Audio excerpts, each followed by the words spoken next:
ओम नमो भगवते वासुदेवाय। ओम ज्ञानतिमिरान्धस्य ज्ञानाञ्जनशलाकया चक्षुरुन्मिलितं येन तस्मै श्रीगुरवे नमः। हरे कृष्णा। सब भक्तों का स्वागत है प्रातःकालीन श्रीमद् भागवतम के पाठ में। हम श्रवण कर रहे हैं श्रीमद् भागवतम का चतुर्थ स्कंद। इसके अंतर्गत पुरंजन उपाख्यान के द्वारा नारद मुनि जी ने राजा प्राचीन बरीशत का उद्धार किया कर्मकांड से और उनको भगवान श्री वासुदेव की भक्ति में लगाकर मोक्ष प्राप्त करवाया। इसके पश्चात उनके जो तपस्या के लिए पुत्र गए थे प्रचेताओं को, इनका क्या हुआ? रुद्र गीत के द्वारा उन्होंने भगवान श्री विष्णु की उपासना की। उसके पश्चात क्या भगवान उनके ऊपर प्रसन्न हुए? इसको आज हम श्रवण करेंगे। अध्याय 30वां, प्रचेताओं को भगवान विष्णु का वरदान। विदुर उवाच ये त्वयाभिहता ब्रह्मन् सूता प्राचीन बर्हिषः ते रुद्रगीतेन हरिं सिद्धिम आपुः प्रत्योष्यकाम। हे ब्रह्मन, मैत्रेय मुनि से विदुर मुनि कहते हैं, त्वया ये प्राचीन बरीशः सुताः अभिहिताः ते रुद्रगीतेन हरिं प्रतोष्य काम सिद्धिम आपुः। विदुर जी ने कहा कि हे ब्राह्मण, आपने जिन राजा प्राचीन बरही के पुत्रों का वर्णन किया था जो तपस्या के लिए गए थे, उन सबों ने भगवान शिव जी ने सिखाए हुए रुद्र गीत के द्वारा श्री हरि की स्तुति करके किस प्रकार की सिद्धि को प्राप्त किया। प्रसंगवशात 5 अध्यायों के द्वारा मैत्रेय जी ने राजा प्राचीन बरही के चरित्र का वर्णन किया। पुनः वे 2 अध्यायों द्वारा प्रस्तुत प्रचेताओं के चरित्र का वर्णन करते हैं। उसमें भी इस 30वें अध्याय में तपस्या से प्रसन्न हुए भगवान श्री हरि से वरदान प्राप्त करके वहाँ से आकर फिर उन प्रचेताओं ने वृक्षों के समाज की पुत्री, क्योंकि वृक्षों से तद्धित रूप बनता है वार्क्षी, इससे विवाह करके उन सबों ने राज्य किया। इस बात का वर्णन करेंगे। श्री हरि को प्रसन्न करके प्रचेताओं ने कौन सी सिद्धि प्राप्त की? किं भार्यस्पत्तेह परत्र वाथ कैवल्यनाथ प्रिय पार्श्ववर्तिनः आसाद्य देवं गिरिशं यदृच्छया प्रापुः परं नूनमथ प्रति प्रचेतसः। हे भार्यस्पत्य, कैवल्यनाथ प्रिय पार्श्ववर्तिनः यदृच्छया देवं गिरिशम आसाद्य अथ प्रचेतसः नूनं परं प्रापुः अथ इह परत्र वा किं प्रापुः। हे भार्यस्पत्य, मैत्रेय जी, विदुर जी आगे पूछते हैं, मोक्षाधिपति श्री भगवान विष्णु के परम प्रिय भगवान शंकर का अचानक सानिध्य प्राप्त करके प्रचेताओं ने उसके पश्चात निश्चित रूप से मुक्ति को प्राप्त कर लिया होगा, किंतु उन लोगों ने इस लोक में अथवा परलोक में किस सिद्धि को प्राप्त करने की इच्छा की, इस बात को आप मुझे कृपा करके बतलाइए। क्योंकि भगवान विष्णु की भक्ति करने के बाद बहुत सारे भक्त मोक्ष को भी प्राप्त कर लेते हैं। जिस प्रकार से राजा प्राचीन बरही ने, हमने जैसे श्रवण किया कल, कि उन्होंने सारूप्य मुक्ति को प्राप्त किया, यानी भगवान के जैसा ही दिव्य वैकुंठपति के जैसा ही शंख चक्र गदा पद्मधारी के जैसा रूप उन्होंने प्राप्त किया और मोक्ष को प्राप्त किया। तो उन्हीं के जैसा व्रत करने वाले उनके पुत्रों का क्या हुआ? क्या उन्हें भी मोक्ष मिल गया? तो यहाँ मैत्रेय मुनि को बार्हस्पत्य कहा गया है, क्योंकि वे देवताओं के कुलगुरु बृहस्पति के शिष्य हैं। इस संबोधन से पता चलता है कि मैत्रेय जी देवगुरु बृहस्पति से किसी विद्या के प्राप्त करने के लिए उनकी शिष्यता को स्वीकार किए होंगे, क्योंकि वैसे तो वे शिष्य हैं पराशर मुनि के, जो व्यासदेव जी के गुरु हैं। लेकिन कभी कोई विद्या सीखने के लिए वे बृहस्पति के पास भी गए होंगे, इसीलिए उनको भी क्या है, गुरुपद प्राप्त है। इसीलिए उनके शिष्य होने से उनका तद्धित रूप बना बारहस्पत्य। उन प्रचेताओं ने अकस्मात भगवान शिव को देखा था। उस सरोवर के पास पश्चिम दिशा में जाकर भगवान शिव जी सामने आने से उन्होंने प्रणाम किया और शिवजी ने उन सबके कल्याण के लिए भगवान की भक्ति का विधान करने वाला रुद्र गीत का उन्हें पूर्ण वर्णन करके बताया था। मोक्षाधिपति श्री हरि के प्रिय शंकर जी के सन्निकट रहने वाले श्री हरि की कृपा प्राप्त करके मोक्ष को प्राप्त किया, यह तो निश्चित है। किंतु उससे पहले इस श्लोक में अथवा परलोक में उन सबों ने क्या किया, यानी भगवान को पाने से पहले भी क्या उन्होंने कुछ और इच्छा प्रकट की इस संसार में प्राप्त करने की, इसके बारे में विदुर जी ने पूछा। इसका उत्तर देंगे मैत्रेय ऋषि। मैत्रेय उवाच प्रचेतसोऽन्तरदुधौ पीतुरादेशकारिणः जपयज्ञेन तपसा पुरञ्जनमतोषयन्। पितुः आदेशकारिणः प्रचेतसा अंतरुदधौ जपयज्ञेन तपसा पुरञ्जनम अतोषयन्। अपने पिता प्राचीन बरिशद महाराज के आदेश का पालन करने वाले प्रचेताओं ने समुद्र के भीतर खड़े रहकर इतना अथक प्रयास किया, तपस्या की कि उन्होंने समुद्र के अंतर खड़े होकर जप यज्ञ रूपी तपस्या की। जप क्या किया? रुद्र भगवान ने गाया हुआ रुद्र गीत, उसका उन्होंने उच्चारण किया और इस गीत के तपस्या के द्वारा समस्त शरीरों से उत्पन्न करने वाले समस्त शरीरों को उत्पन्न करने वाले सब जीवों के आदि भगवान श्री हरि को प्रसन्न किया। कितना समय तक, कितना काल तक उन्होंने यह तपस्या की? 10 वर्ष सहस्रांते पुरुषस्तु सनातनः तेषाम् आविर्भूत कृच्छ्रम शांतेन शमयन् ऋचा। 10 वर्ष सहस्त्रांते, 10 यानी 10 वर्ष यानी संवत्सर, सहस्र यानी 1000, 10,000 वर्षों तक उन्होंने तपस्या की।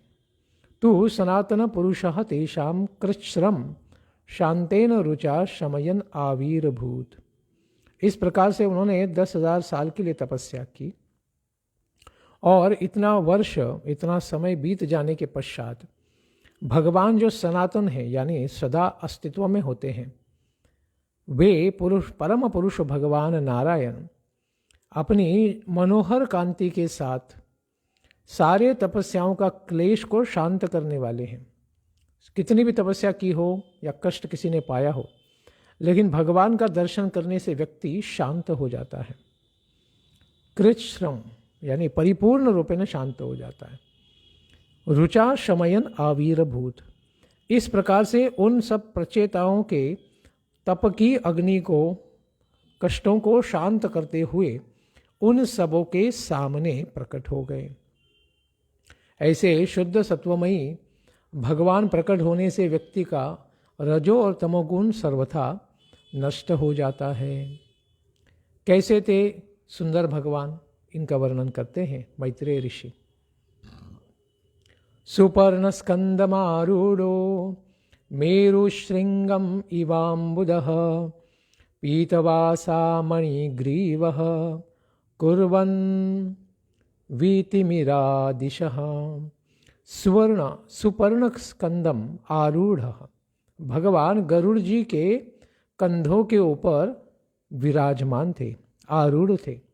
मेरु श्रृंगम इवम बुदहा, और श्री भगवान ऐसे प्रतीत हो रहे थे मानो साक्षात मेरु यानी सुमेरु पर्वत के शिखर पर कोई श्यामवट विद्यमान हो। इस प्रकार से भगवान अत्यंत सुंदर उस गरुड़ जी के ऊपर विराजमान थे। पीतवासा, उन्होंने पीतांबर पीला वस्त्र धारण किया था। उनका जो धौत वस्त्र है, धोती, वह पीले रेशमी वस्त्र से बनी है।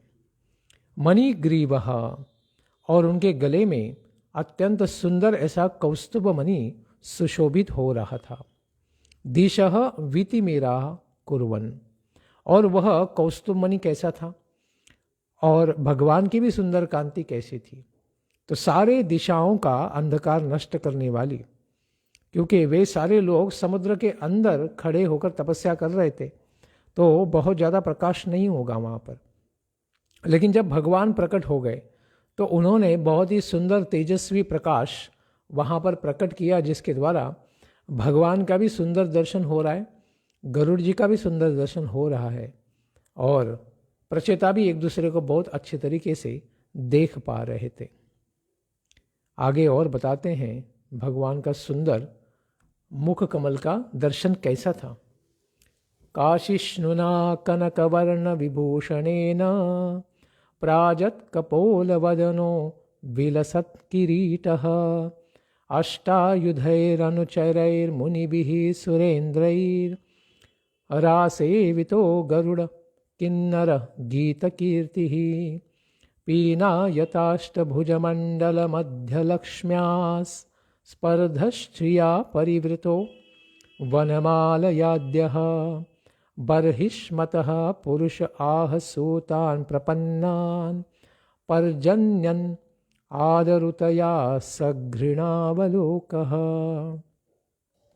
कहते हैं कि अंदर उनके ऊपर अत्यंत सुंदर चमकने वाले स्वर्णमय कनकवर्ण विभूषणेन, सोने से बने हुए आभूषण से युक्त थे भगवान।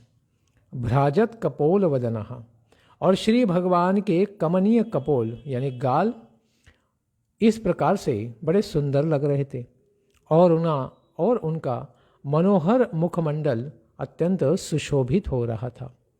उनके मस्तक पर किरीटः, अत्यंत सुंदर मुकुट सुशोभित हो रहा था। श्री भगवान की 8 भुजाएं उन्होंने प्रकट की थी।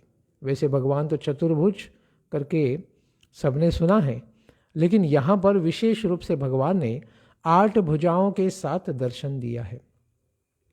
8 भुजाओं में उन्होंने 8 आयुध धारण करके रखे थे, अष्टायुधई ही। और साथ ही उनके साथ कौन प्रकट हुए? अनुचरई ही मुनिभिः सुरेंद्रई ही आसेवितः। देवगण, मुनिगण, पार्षदगण उनकी सेवा में उपस्थित थे, सब उनको चामर डुला रहे थे। तथा गरुड़ जी किन्नर के समान अपने पंखों की साममय ध्वनि से, क्योंकि भगवान गरुड़देव जब पंख चलाते हैं तो उनकी फड़फड़ करने से सामवेद में वर्णन किए हुए भगवान की जो दिव्य स्तुतियाँ हैं, उनके स्तोत्र और मंत्र प्रकट होते हैं ध्वनि रूप में। इस प्रकार से श्री भगवान वासुदेव नारायण की कीर्ति, इसका गान दिव्य रूप से वहाँ पर सब लोग श्रवण करने लगे। उनकी लंबी 8 भुजाओं के बीच में लक्ष्मी जी से स्पर्धा करने वाली वनमाला विराजमान थी। अत्यंत सुंदर भगवान, और उनके गले में वनमाला थी। वनमाला यानी वन में रहने वाले अत्यंत सुंदर सुगंधी ऐसे पुष्पों की माला उनके गले में विराजमान थी। आदि पुरुष भगवान नारायण इस प्रकार पधारकर अपने शरणागत भक्त वत्सल है भगवान, तो ऐसे प्रचेताओं को दया दृष्टि से देखते हुए, कैसे देखते हैं? अत्यंत कृपा की दृष्टि से देखते हुए मेघ के समान गंभीर वाणी में कुछ कहते हैं। भगवान तो बड़े प्रसन्न है कि उन लोगों ने इतनी तपस्या करके भगवान को प्रसन्न करने के लिए स्तोत्र गाया है। तो बड़े प्रसन्न भगवान अभी दर्शन भी दे रहे हैं और आशीर्वाद भी देना चाहते हैं अपने भक्त प्रचेताओं को। श्री भगवान उवाच वरम वृणीध्वं भद्रं वो यूयं मे नृपनंदनः सौहार्देन पृथक् धर्मास् तुष्टोऽहं सौहृदेन वः। हे नृपनंदनः, नृप यानी राजा, बर्हिष्मत, नंदनः यानी उनके पुत्र, हे राजा के पुत्रों, वो भद्रम, आप सबका कल्याण हो। सौहार्देन यूयम अपृथक धर्माः, तुम लोगों में बड़ा परस्पर प्रेम है, क्योंकि तुम 10 हो, फिर भी तुम लोग साथ में रहकर तपस्या कर रहे हो, योग विधि में लगे हो, रुद्र गीत को गा रहे हो। क्योंकि योगी जन भी तपस्याओं में कभी कभी एक दूसरे से एक तो स्पर्धा करते हैं, या फिर दूसरे की तपस्या के आवास के कारण व्यथित होकर एक दूसरे को शाप दे देते हैं या झगड़ा भी कर देते हैं, जैसे कि अश्वशिरा और वेदशिरा की कथा में हम कभी सुनेंगे। लेकिन तुम लोग भाई होने पर भी बड़े एक दूसरे में परस्पर प्रेम रखते हो, एक ही भावना को रखते हो। वह सौहृदेन अहम तुष्टः, तुम्हारी ये जो सौहार्द भावना है, एक दूसरे के साथ हृदय से हृदय जोड़कर आगे चलने की सहकार्यपूर्ण जो भावना है, इसके कारण तुम लोग एक ही धर्म को अपनाए हो। तुष्टः अहम तुष्टः, भगवान कहते हैं इस वृत्ति के कारण, इस सहयोग की भावना के कारण मैं अत्यंत संतुष्ट हो गया हूँ। वरम वृणिध्वम, तो तुम सब लोग अभी कृपा मेरी प्राप्त करने के लिए संतुष्ट मैं हो चुका हूँ, तो आप लोग वरदान मांगिए। यो नु स्मरति संध्यायाम युष्माननुदिनं नरः तस्य भ्रातृष्वात्मा साम्यम तथा भूतेषु सौहृदम्। यह नरः संध्यायाम युष्मान स्मरति तस्य भ्रातृषु आत्मसाम्यम तथा भूतेषु सौहृदम्। जो मनुष्य, यह यानी जो मनुष्य, नर यानी मनुष्य, संध्या काल के समय तुम लोगों का प्रतिदिन स्मरण करेगा। युष्मान स्मरति, तुम सबको केवल स्मरण करता है कि प्रचेताओं की जय, प्रचेताओं को नमस्कार करो। इस प्रकार से केवल संध्या वंदन के समय में अगर आप लोगों का स्मरण करेगा, तस्य भ्रातृषु आत्मसाम्यम तथा भूतेषु सौहृदम, तो उसका क्या लाभ होगा? तो कहते हैं उसका अपने भाइयों में अपने ही समान प्रेम हो जाएगा। आत्मसमम यानी अपने समान ही भाव उन भाइयों में हो जाएगा। यह पहला आशीर्वाद दे दिया उन लोगों के लिए जो सिर्फ प्रचेताओं का स्मरण कर लेंगे। तथा भूतेषु सौहृदम, और उसी के साथ समस्त जीवों के प्रति भी तुम लोगों का केवल स्मरण करने वाले व्यक्ति को मित्रता का भाव, सौहृदता का भाव प्रकट हो जाएगा। ये आशीर्वाद प्रचेताओं को नहीं दिया है, ये आशीर्वाद उन लोगों को दिया है जो केवल प्रचेताओं का स्मरण मात्र से इतना बड़ा लाभ प्राप्त कर सकते। तो हम जन जन में, घर घर में देख सकते हैं कि भाई भाइयों में बड़े झगड़े चलते। तो यहाँ पर भगवान का आशीर्वाद का लाभ लेना चाहिए कि केवल प्रचेताओं का संध्या समय में ध्यान स्मरण करने मात्र से सब उनके भाइयों के प्रति उस व्यक्ति को सौहृद भाव प्राप्त हो जाएगा, झगड़े नष्ट हो जाएंगे और सारे जीवों को भी मित्र भाव से वो लोग दर्शन करेंगे। ये तु माम रुद्र गीतेन सायं प्रातः समाहितः स्तुवन्त्य अहं कामवरान् दासे प्रज्ञां च शोभनाम्। ये तो सायं प्रातः समाहितः, और जो व्यक्ति सायंकाल और प्रातः काल एकाग्र मन के द्वारा इस रुद्र के द्वारा जो गाया गया गीत है, जो तुम लोगों ने गाया रुद्र गीत, वही उसके द्वारा मेरी स्तुति करेंगे, मैं उन लोगों को अभीष्ट वरदान प्रदान करूंगा। माम रुद्र गीतेन स्तुवंती, मेरा स्तोत्र गा के मेरा स्तुवन करते हैं, प्रशंसा करते हैं। तान हम काम वरान, मैं उनकी सारी कामनाओं को पूर्ण करूंगा। शोभनाम प्रज्ञाम च दास्य, और उसी के साथ उन लोगों को मैं शुद्ध बुद्धि प्रदान करूंगा। यह भी आशीर्वाद उन लोगों को दिया गया है जो प्रचेताओं के समान ही रुद्र गीत के द्वारा भगवान की भक्ति करेंगे, क्योंकि भगवान उन प्रचेताओं को उत्साहित कर रहे हैं कि तुम लोग जब तक आशीर्वाद मांग नहीं रहे हो तब तक मैं उन लोगों को आशीर्वाद दे दूं जो लोग तुम्हारी भक्ति का अनुसरण करके आगे बढ़ना चाहते हैं, उन लोगों का कल्याण हो। यद्यूयं पितरादेशम अग्रहिष्ट मुदान्वितः अधो व उशति कीर्तिर लोकान अनुभविष्यति। यूयम यद पितुः आदेशम मुदान्वितः अग्रहिष्ट अथो वह उषति कीर्ति ही लोकान अनुभविष्यति। कहते हैं त्वम युवाम यूयम, तुम सब लोगों ने जिस प्रकार से पितुः अपने पिता राजा महाराज प्राचीन बरिशत के आदेश के अनुसार मुदान्वितः बड़ा प्रसन्न मन से जो स्वीकार किया है, इससे तुम लोगों की कीर्ति समस्त लोगों में फैल जाएगी। उषति कीर्ति ही लोकान अनुभविष्यति। अनुभविष्यति यानी बारंबार इसका प्रचार प्रसार और विस्तार होगा। तो यह पहला आशीर्वाद भी अप्रत्यक्ष रूप से प्रचेताओं को दिया कि तुम लोग अभी तक कुछ मांगे नहीं हो, फिर भी भगवान अपने प्रसन्नता के कारण ये आशीर्वाद देते हैं कि तुम लोगों की कीर्ति सारे संसार में फैलेगी, और एक बार नहीं, बारंबार। बारंबार यानी अनुभविष्यति, और सर्वत्र फैलकर सब लोग इसका लाभ भी लेंगे। भविता विश्रुतः पुत्रः अनवमो ब्रह्मणो गुणैः यः एतामात्मवीर्येण त्रिलोकीं पूरयिष्यति। विश्रुतः पुत्रः गुणैः ब्रह्मणः अनवमः भविता। तुम लोगों का एक विख्यात पुत्र भी होगा। विश्रुत यानी जो बड़ा ही प्रसिद्ध होगा। कैसे? गुणैः ब्रह्मणः, और वो गुणों में तो साक्षात प्रजापति ब्रह्मा जी के समान होगा, इतना महान होगा। यह आत्मवीर्य ने, जो अपनी दिव्य शक्ति के द्वारा, वीर्य बल के द्वारा, एताम त्रिलोकीम पूरयिष्यति, अपनी संतानों से इस त्रिलोकी को भर देगा। यानी बड़ा पुण्यवान भी होगा, और संसार का कल्याण करने के लिए वह अनेक पुत्रों को जन्म देकर इस पूरे तीनों लोकों को क्या करेगा? संतानों से भर देगा।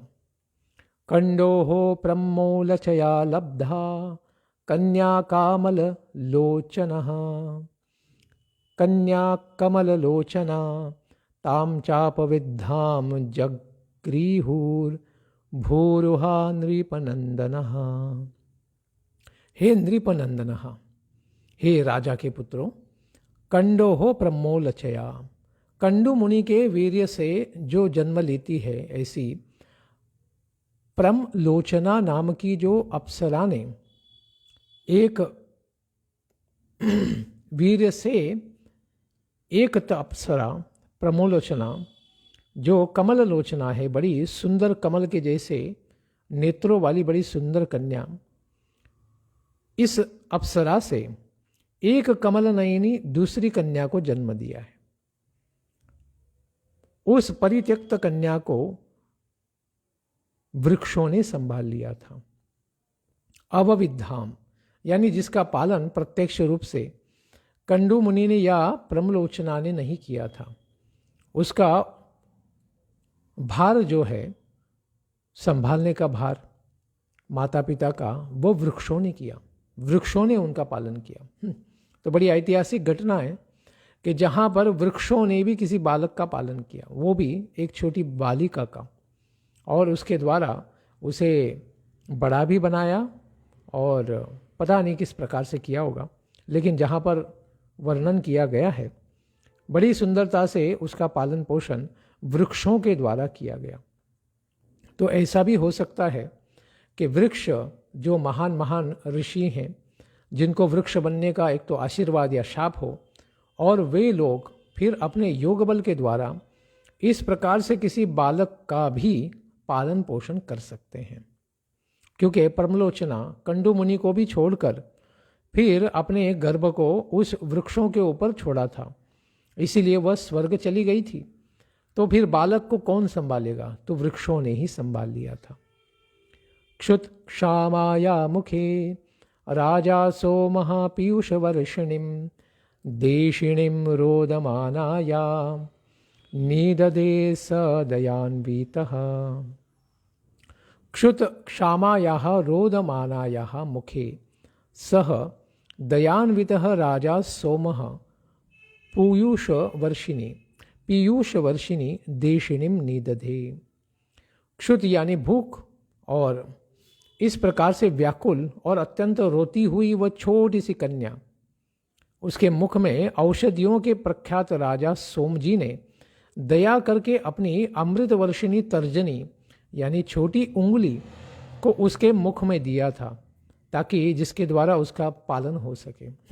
कितनी महान वह कन्या होगी कि उसके केवल रोदमानाया, केवल रोने मात्र से वहाँ पर सारे वृक्षों के अधिपति भी तो सोम देवता ही, चंद्रमा ही हैं, क्योंकि उनके द्वारा ही सारे वृक्षों का पालन पोषण और रस प्राप्ति होती है। तो ऐसे सोम भगवान को बड़ा करुणा का, दया का भाव आ गया, और उन्होंने अपनी उंगली जिससे अमृत झरता है उसको नीदधे, उस बालिका के कन्या के मुख में दिया, ताकि उसे अमृत की प्राप्ति हो, अमृत का आहार प्राप्त हो और उसका कल्याण हो, ताकि वह सौंदर्यवान बने, थकान पसीने से सर्वथा मुक्त हो जाए और हर प्रकार के सांसारिक दुर्गंधि से भी रहित हो जाए। इसलिए उन्होंने बड़ा कल्याण किया सोम देवता ने उस कन्या का। प्रजा विसर्ग आदिष्टः पित्रा मामनुवर्तता तत्र कन्यां वरारोहां तामुद्वहत माचिरम। माम अनुवर्तता पित्रा प्रजा विसर्गे आदिष्टः तत्र माचिरम वरारोहां ताम कन्याम उद्वहत। मेरी सेवा में लगे हुए तुम लोगों को संतान उत्पन्न करने की आज्ञा दी गई है तुम्हारे राजा महाराज बरीशत के द्वारा। प्रजा विसर्गे आदिष्टः, प्रजा के सर्ग में तुम्हें आदेश हुआ है, इसीलिए माँ चिरम, तुम लोग क्या करो, शीघ्र ही समय का विलंब न करते हुए उस देवोपम सुंदरी जो अभी विवाह उद्वहत, जो अभी विवाह योग्य उसकी आयु हो चुकी है, तो ऐसी देवताओं के जैसे सुंदर और साक्षात अमृत पान करने वाली उस सुंदरी से विवाह कर लो। इस प्रकार से 10 के 10 प्रचेताओं को एक ही पत्नी प्राप्त हो रही है।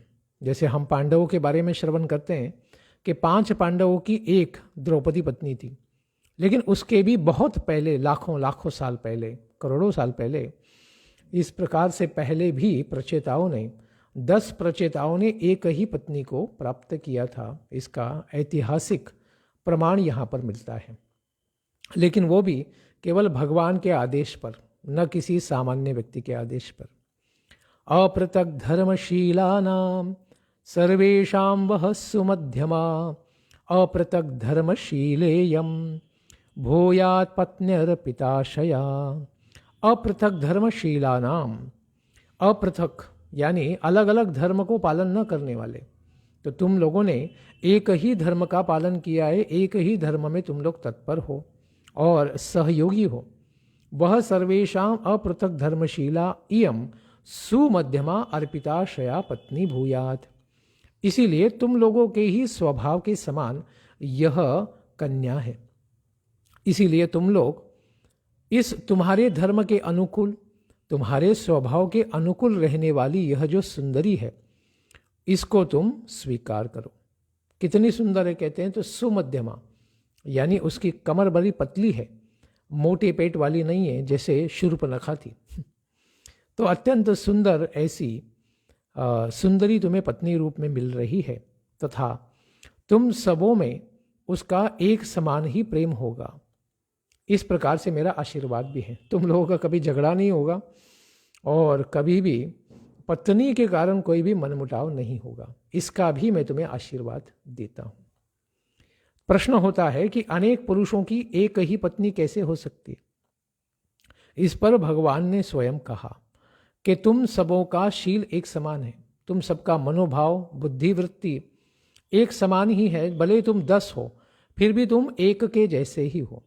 ऐसे तुम लोगों की वह पत्नी बनेगी, तो तुम्हारा मनोभाव एक जैसा ही होने के कारण तुम लोगों में कभी झगड़ा नहीं होगा। इसीलिए एक पत्नी से भी तुम्हारा काम चल जाएगा।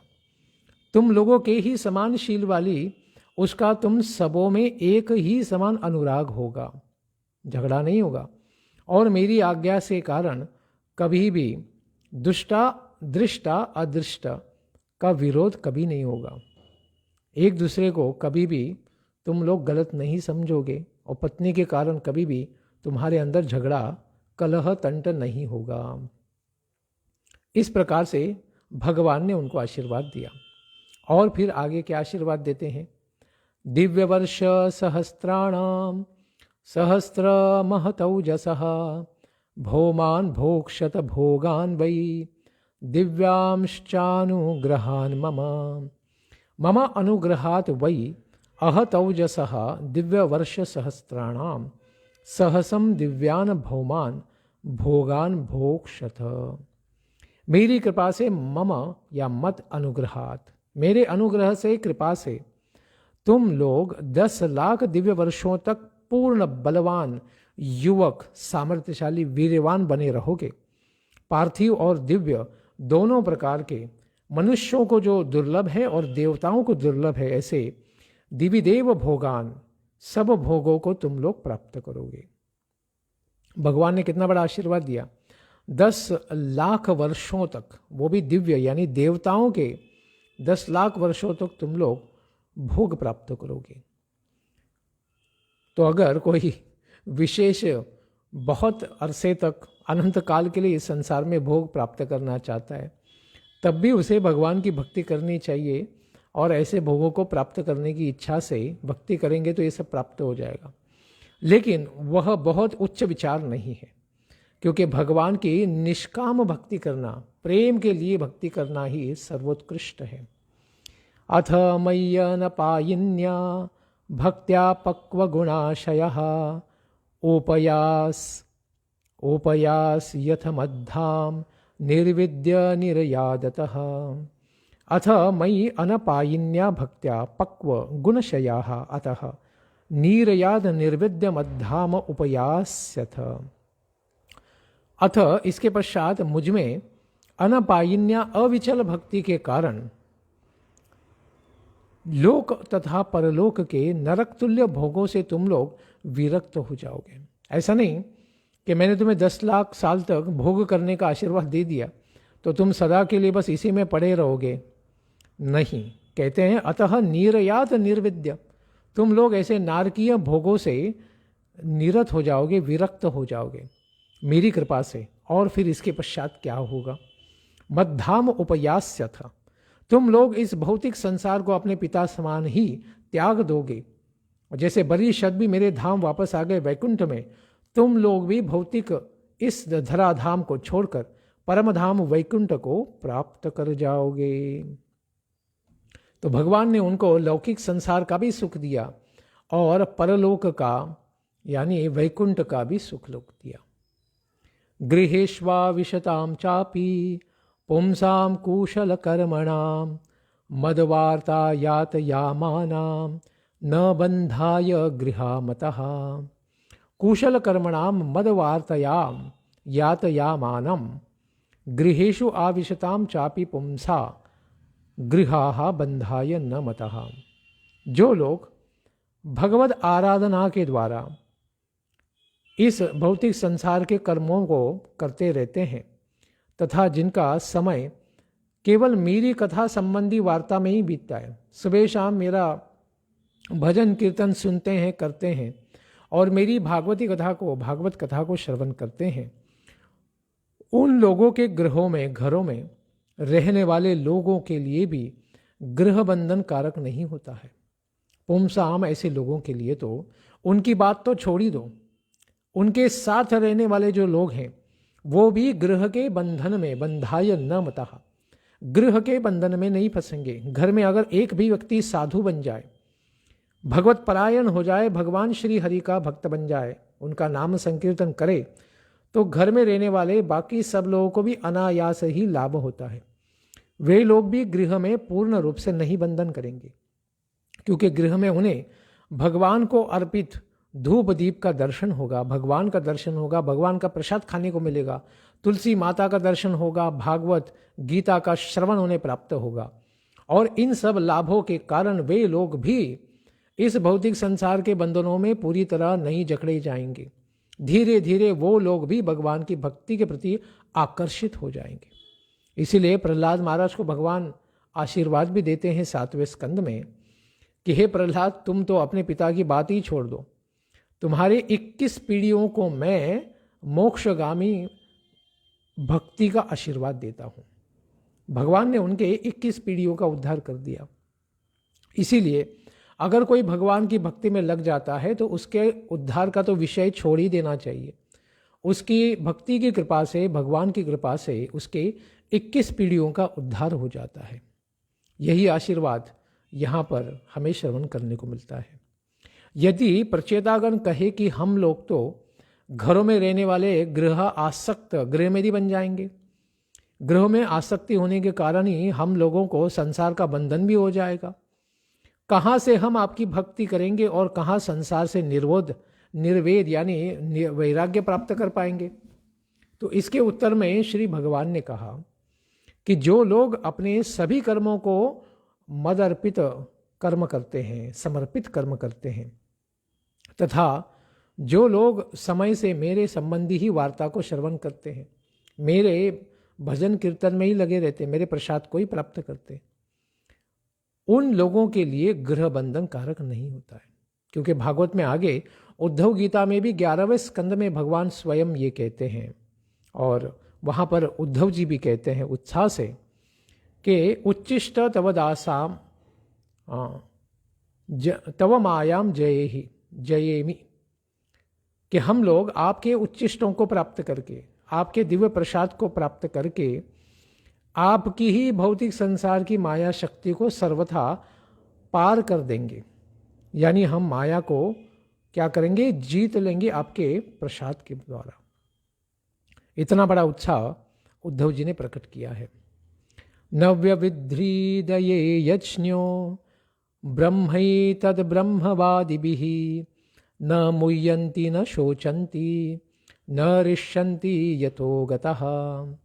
यज्ञः ब्रह्म एतद् ब्रह्मवादिभिः ऋत न व्यवत् अये यतो गताः न मोहयन्ति न रिष्यन्ति न शोचन्ति। क्योंकि वे नित्य प्रति मेरी कथा को सुनते हैं, अतएव ब्रह्मवादी वक्ताओं के द्वारा ज्ञान स्वरूप परब्रह्म में यानी मुझ में, भगवान में, उनके हृदय में नित्य नया नया सा प्रतीत होता हूँ। तो ब्रह्मवादी यानी भगवान का दिव्य ज्ञान रखने वाले ऐसे ब्राह्मणगण, विद्वत वेत्ता, विद्वान लोग, कवि लोग, भक्तजन, ये जब कथा करते हैं तो उनके हृदय में दिव्य ऐसे भागवत के विविध अर्थ प्रकट होते हैं, और भगवान भी अलग अलग रूपों में उनके हृदय में प्रकट होते हैं उनके अवतारों के द्वारा। और भगवान कहते हैं यतो गतः न मोहयन्ति, और जो जीव मुझको प्राप्त कर लेते हैं कथा रूप में या नाम रूप में भी, उन सबों को न रिष्यति न शोचति, उन सबों को न तो संसार का मोह होता है, न वो लोग बंधन में फंसते हैं, न उन्हें शोक होता है, न ही भौतिक संसार में कोई लाभ प्राप्त करने से उन्हें बड़ा हर्ष होकर वो लोग कभी भ्रमित नहीं होते। यदि प्रचेतागण कहें कि आपकी कथा सुनने वालों के लिए घर बंधन कारक नहीं होता है, यह कैसे कहा जा सकता है? इस पर भगवान यह विस्तार करते हैं, क्योंकि मेरी कथा सुनने के कारण सर्वज्ञ ईश्वर में ब्रह्मवादी प्रवचनकर्ताओं के द्वारा कही गई कथा सुनने वालों के हृदय में मैं नित्य ही नवीन सा प्रतीत होता हूँ। नित्यम नव यौवनम च, हमेशा भगवान तरुण ही होते हैं। अर्थात उन कथा श्रोताओं को ब्रह्म साक्षात्कार भी हो जाता है बैठे बैठे केवल श्रवण मात्र से। प्रश्न होता है कि आपकी कथा को सुनने से ब्रह्म साक्षात्कार, भगवान का साक्षात्कार कैसे हो सकता है? क्योंकि भगवान कहते हैं मैं ही स्वयं ब्रह्म हूं, ब्रह्मणो ही प्रतिष्ठा हम सत्यस्यापीतम मुखम। भगवान कहते हैं कि मैं ही ब्रह्म की प्रतिष्ठा हूं, मैं ही ब्रह्म का आधार हूं। भगवान के ही चरण कमल के नाखूनों से यह दिव्य प्रकाश निकलता है जिसे ब्रह्म कहते हैं। और मुझको जो जीव प्राप्त कर लेते हैं उनको मोह, शोक या हर्ष इस संसार के संबंध में नहीं होता है, भगवान के संदर्भ में होता है। भगवान के गुणों से भक्त भी मोहित होते हैं, और भगवान की लीला में भी माता सीता का वियोग सुन के शोक भी करते हैं। और जब भगवान श्री रामचंद्र रावण का वध कर देते हैं तो उन्हें हर्ष भी होता है। लेकिन भौतिक संसार के कार्यकलापों से प्राप्त मोह, शोक, हर्ष उन्हें नहीं होता है।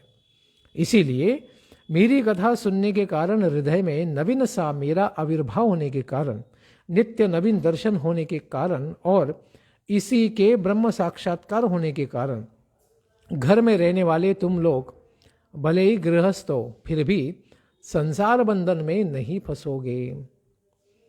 इसके ऊपर मैत्रेय जी आगे क्या कहते हैं इसको हम श्रवण करेंगे कल के प्रातःकालीन सत्र में। धन्यवाद। हरे कृष्णा। ग्रंथराज श्रीमद् भागवतम की जय। प्रचेताओं के उपाख्यान की जय। नारद मुनि जी की जय। मैत्रेय मुनि की जय। विदुर मुनि की जय। निताई गौर प्रेमानंदे। हरि हरि बोल। जय जय श्री राधे श्याम।